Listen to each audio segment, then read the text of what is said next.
ये तस्वीर सिर्फ आपके शहर की नहीं बल्कि पूरे देश की है, जहां फुटपाथ राहगीरों के लिए कम और अतिक्रमण के लिए ज्यादा इस्तेमाल हो रहे हैं।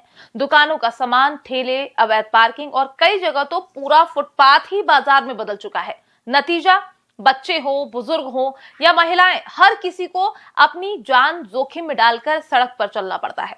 अब इस व्यवस्था पर देश की सबसे बड़ी अदालत ने सख्त टिप्पणी की है। सुप्रीम कोर्ट ने केंद्र सरकार को 2 सप्ताह के भीतर ऐसे निर्देश जारी करने को कहा है जिनसे देश भर में पैदल चलने वालों के लिए सुरक्षित रास्ता सुनिश्चित किया जा सके। क्या बदलेगा और क्या इस बार सचमुच फुटपाथ राहगीरों को वापस मिलेंगे? देखिए ये खास रिपोर्ट।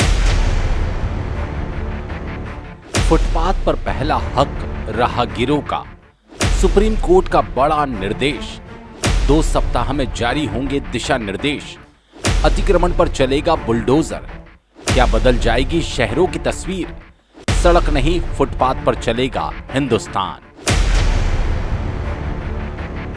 सुप्रीम कोर्ट ने केंद्र सरकार को निर्देश दिया है कि 2 सप्ताह के भीतर ऐसी व्यवस्था सुनिश्चित की जाए जिससे पूरे भारत में पैदल चलने वालों के लिए सुरक्षित स्थान उपलब्ध हो। कोर्ट का स्पष्ट संदेश है, राहगीरों को वाहनों के बीच चलने के लिए मजबूर नहीं किया जा सकता। जहां फुटपाथ है वहां वे अतिक्रमण मुक्त रहें और जहां फुटपाथ नहीं है वहां भी पैदल चलने वालों के लिए सुरक्षित रास्ता बनाया जाए। सुप्रीम कोर्ट के निर्देश के बाद देश भर के नगर निगम और स्थानीय प्रशासन के सामने बड़ी चुनौती आ गई है। आपको बता दें, सुप्रीम कोर्ट के आदेश है कि जितने भी फुटपाथ पर अतिक्रमण लगाए गए अब उन्हें अतिक्रमण मुक्त करना है। अगर इस आदेश का वास्तविक अर्थ समझें तो इसका मतलब केवल नए फुटपाथ बनाना नहीं है। इसका मतलब है जो फुटपाथ पहले से बने हैं उन्हें उनके असली मालिक यानी राहगीरों को वापस लौटाना। आज देश के लगभग हर शहर में फुटपाथ पर कई दुकानें फैली हैं, कहीं ठेले लगे हैं तो कहीं वाहनों की पार्किंग है। ऐसे में राहगीर मजबूर होकर सड़क पर उतरते हैं और यही मजबूरी कई बार हादसों की वजह बन जाती है। अगर इस आदेश का पूरी ईमानदारी से पालन होता है तो इसका सबसे बड़ा असर देश के हर शहर, हर कस्बे और हर बाजार में दिखाई देगा। इस मामले को लेकर आज हम देवास के अभी रोड पर पहुंचे, जहां आप देख सकते हैं कि मेरे पीछे कितने सारे यहाँ पर दुकानदार हैं जिन्होंने फुटपाथ पर अतिक्रमण कर रखा है और बड़ी बड़ी यहाँ पर दुकानें जमा ली है, जिस कारण यहाँ पर यात्रियों को फुटपाथ के बजाय रोड पर चलने के लिए मजबूर है।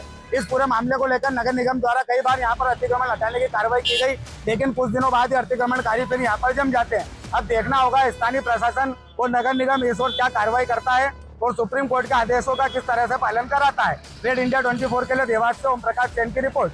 नगर निगम, नगर पालिका और जिला प्रशासन को फुटपाथों पर से अतिक्रमण हटाने के लिए अभियान चलाने होंगे। स्थानीय स्तर पर अतिक्रमण हटाने की कार्यवाही कई बार विरोध, दबाव या दूसरे कारणों से रुक जाती है, लेकिन अब सुप्रीम कोर्ट के निर्देश प्रशासन के लिए मजबूत कानूनी आधार बन सकते हैं।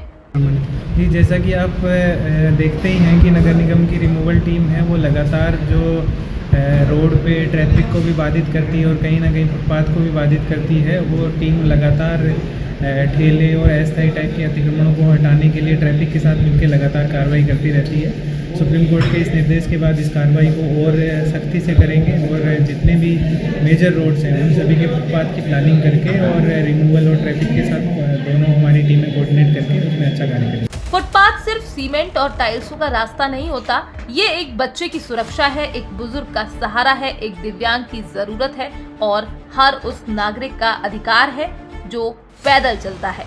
अगर ये आदेश जमीन पर उतरता है तो करोड़ों लोगों को रोज का सफर पहले से ज्यादा सुरक्षित महसूस हो सकता है।